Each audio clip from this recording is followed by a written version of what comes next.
আমি ক্ষুধার্ত ছিলাম, তুমি আমারে খাবার দাও নাই। আল্লাহর বান্দা বলবে, আল্লাহ বলো কি, তুমি তো রব্বুল আলামিন, কি করে তুমি ক্ষুধার্ত থাকো? আল্লাহ বলবেন, ও বান্দা, তোমার পাশেই মানুষ ক্ষুধার্ত ছিল, অভাবী ছিল, রাত্রিবেলা না খেয়ে ঘুমাইছে।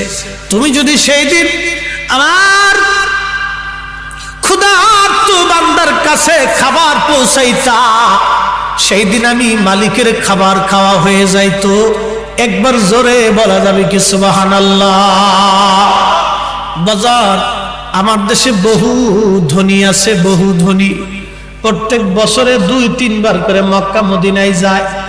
যদি জিজ্ঞেস করেন বাপ কি জন্য মক্কায় যান, বলে বাবা উমরা করার জন্য যাইতেছি, মক্কায় নামাজ পড়লে বিরাট বড় সওয়াব। ওই যে মাঝে মধ্যে দেখবেন ঢাকাতে আমরা তো থাকি, আমরা জানি কোটি কোটি টাকার মালিক, ওই যে তারা মাহে রমজান আসার পরে মদিনায় মক্কায় যায়। কি আজিজি ভাই বন্ধু, মক্কায় যা কি জন্য জানেননি? আমি একজনকে জিজ্ঞেস করলাম, বাপ মক্কায় প্রত্যেক মাহে রমজানে কি জন্য যান? বলে হুজুর আপনি কি জানেন না, মক্কায় 1 রাকাত নামাজ পড়লে 1 লক্ষ রাকাতের সওয়াব, মাহে রমজানে পড়লে তো কোনো হিসাব নাই। আমি বললাম, হ্যাঁ বাবা আমি তো ভালোই জানি। আচ্ছা মদিনাতে কি জন্য যান?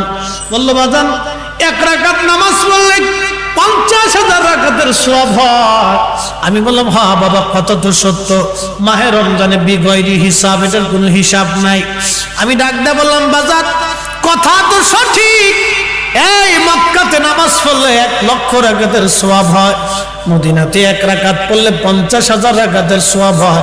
আমি বললাম, বাজান কথা তো সঠিক, কিন্তু বাপ একটু বলবেন তো, বাড়ির পাশে আপনার এলাকায়, আপনার মহল্লাতে কত মা টাকার অভাবে ভালো ইফতার করতে পারে না। আমি একদিন এক হাজী সাহেবকে বলছিলাম, হাজী সাহেব আপনি তো আমার মসজিদের হাজী, আপনি তো আমার মসজিদের মুসল্লি, হাজী সাহেব এই যে আমার মসজিদে প্রত্যেক মাহে রমজানে প্রত্যেক দিন ইফতার হয়, এই ধনী ব্যক্তিরা তো আর মসজিদে ইফতার করতে আসে না। আমি বললাম, বাপ ধনীরা তো সবাই বাড়িতে ইফতার করে, কিন্তু এই মসজিদে যারা ইফতার করার জন্য আসে তারা একবারে দরিদ্র শ্রেণীর মানুষ, মধ্যবিত্ত দরিদ্র, রাস্তা দিয়ে পথিক যারা আছে।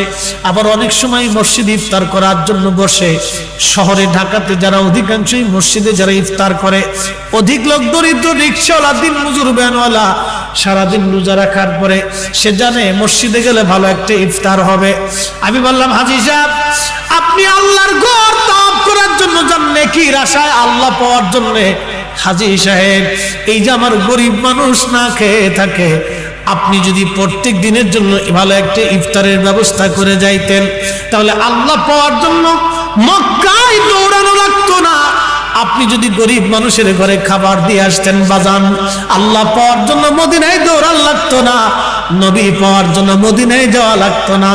আপনি উম্মতের হয়ে যাইতেন, নবীর উম্মত না খেয়ে থাকবি, আর আপনি মদিনায় যাইয়া নবীর জন্য কাঁদবেন, আমার নবী ধরা দেবে না।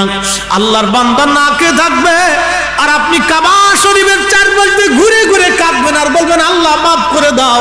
আল্লাহ বলবে তা হবে না, আমার বান্দার ঘরে আগে খাবার পাঠাও, আমার বান্দারে খাওয়াইলে আমি আল্লাহর খাওয়া হয়ে যায়, আমার বান্দার আত্মাকে খুশি করলে আমি আল্লাহ খুশি হয়ে যাই। কথা বলেন ঠিক কিনা?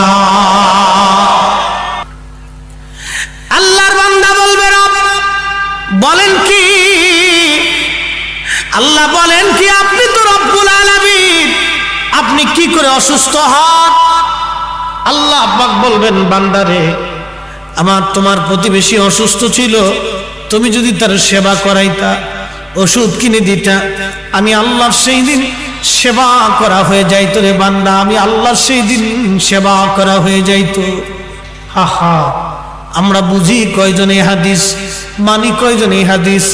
আল্লাহর নবী বলতেন, উম্মত প্রত্যেক দিন তুমি খাবারে ঝোল বাড়িয়ে দিবে, এজন্যই তুমি ঝোল বাড়াইবা, কারণ ঝোল বাড়ানোর কারণে তোমার তরকারি থেকে তোমার প্রতিবেশীকে তরকারি তুমি দেবা, তরকারি যদি দাও তোমার খাবারের সাথে সে অন্তর্ভুক্ত হবে, তোমার খাবার থেকে সে অন্তর্ভুক্ত হওয়ার কারণে আল্লাহ পাকের নবীর একটা সুন্নত আদায় হয়ে যাবে।